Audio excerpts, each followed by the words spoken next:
So, Stephen D here on Pure 24/7 Radio, and I'm joined by one of the writers for Pure Men's Mag. Hello, Lewis.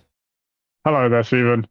It's a pleasure to have you on to talk about your column in Pure Men's Mag, which is a very new magazine, and we haven't done all that many interviews yet with writers for Pure Men's Mag. So, really pleased to have you on and to talk about your column. So, let's start with what it is you get up to. Currently, I am training as much as possible, reading the Bible, so I can train in ministry. I'm looking to become a pastor, which is fun. So I'm really enjoying that. And then in my meantime, I like to play basketball for the local team, and I really love to work on my car. I've got a 90s car, so it needs quite a lot of updating and refreshing and keeping up to date. So it's quite nice to do. But yeah. Cool. And with that, I presume you've got quite a passion for cars. Yes, I do. Yes. It all started when I was watching a rallycross thing on TV with my granddad, and I thought to myself, those cars don't look fast; they're just average hatchbacks. How can they be fast? And my granddad said, no, they're faster than lots of supercars. And I didn't believe him, and that just started my passion to find cars that were undesirable to others, but were actually a little bit special. So that's what got me into cars. Absolutely. That brings us rather nicely onto your column. Real talk is what we've called it. Talk as in Torque, I think. That's how you spell it, isn't it? Yes, yes, yeah. Can't spell today. Anyway, so that's the name of the column, and your first article is What Gives a Car Soul? So what inspired writing this? Ah, I've always liked cars that have a little bit extra with them, a little bit of passion, a little bit of energy within them that isn't just metal. Um, and I like to think that every car has soul if you can find it or if you can relate to it enough. So that's what really got me into writing that article. Yeah. Would you be of the mind that modern cars are less soulful? I think a lot of the characteristics that modern cars have is um, more more attuned to efficiency and for getting the best stats and best figures, which aren't necessarily trying to involve the driver the most, but they're trying to be the most efficient. But there are some cars that still have that. Even a few electric cars, like the Hyundai concept of there's an electric Hyundai concept that just looks amazing, but that is styled on an 80s car, so take it as you will. Yeah, some really good character and soul in various different cars, which you bring out in your article. So I mean, essentially, what does give a car soul?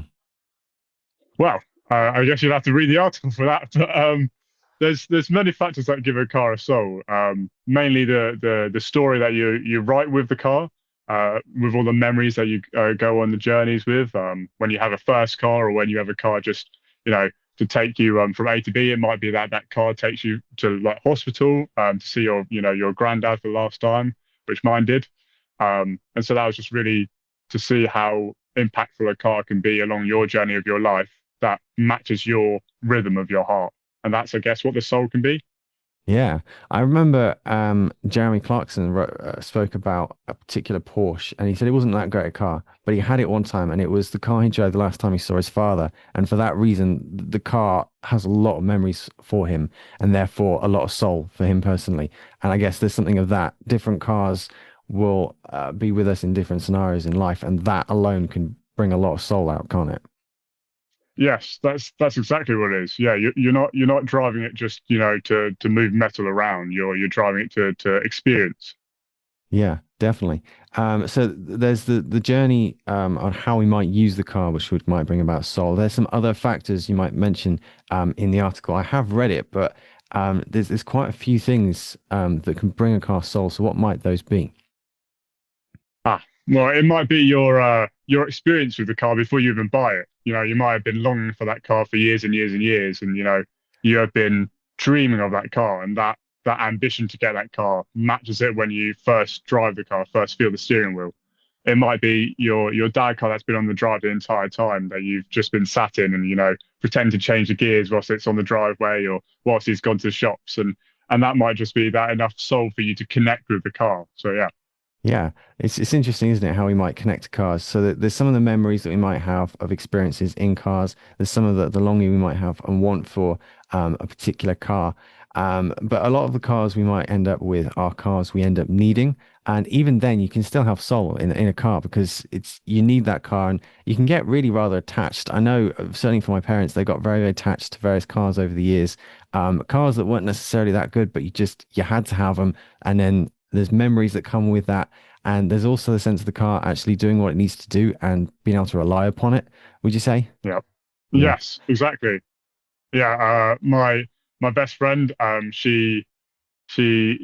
very first car was a Peugeot 107, so a small city car, super mini. And you wouldn't think that, that was much of a driver's car, but she loved that car to bits. So she drove around. She drove it till it died, that's for sure. But she had a little care job that she was gunning it as much as possible, and that to her was a car she could depend on and would take her through her life to take her through all the memories where she met her now husband, who's also my best friend. So yeah. Yeah. There's a lot for why a car might bring about memories, but you mentioned earlier on some of the cars that might just bring out like the character from it, just from the looks, just from something different about it. What would be if you're looking at some cars that were uniquely different? What is it that makes it have more character or soul because of those looks? I suppose like a box-shaped car might seem less soulful, but actually at the same time it could be. What would you say on that? Ooh. Well, it depends of the era because you could have a 70s, 80s car that is boxy, but kind of fits the style and heritage of the time. So modern cars, even though they have their very similar look, they can branch out to different style languages. So the modern Mazdas, where they've got a style language. I can't remember what it's called, but it's a beauty in trying to get a perfect angle of things to sculpt it to when you look at it, you feel beauty in it. And it might even be something that people think is ugly. Like the first generation Fiat Multipla was quite notorious for being really, really obscene to look at. But I just love how, because it's unique, it gives a different vibe around it that you can personally attach to it and you can treat it as endearing, like, your little dog or your little puppy that's got like a weird limp or something. It's just really fun. Yeah, definitely. So character uniqueness within a car, that's another aspect that might bring it, that soul which you bring out in this article in Pure Men's Mag. And as you say, reading it is the best way to find out more all about the character that you draw out, the soul that you can be found in a car. It's one of those things, I guess an aspect of it is it's going to be unique to each person what we see in terms of soul, isn't it? It's Yeah. down to each individual and what we might see. But what would be something you want people to draw away from this article? We talked about what inspired it. We talked about some of the different aspects of what you talk about within the article. What would be something you want to take away from this? It's really that you can get soul from any car. It's whatever you can put in and be willing to receive. Um, and there's so many cars out there that have an opportunity to change your life, even if that's in small little ways. I just think it's great that you can have a machine that becomes more than a machine and it becomes a part of your life that you cling to and you rely on. And I just think it's great that we can take from it that we just we enjoy the experiences that we have. Yeah. Looking back, you might have experienced a car that gave more to you than what you were expecting. And I think it's important to relish the experiences that we have in everything that we do in life.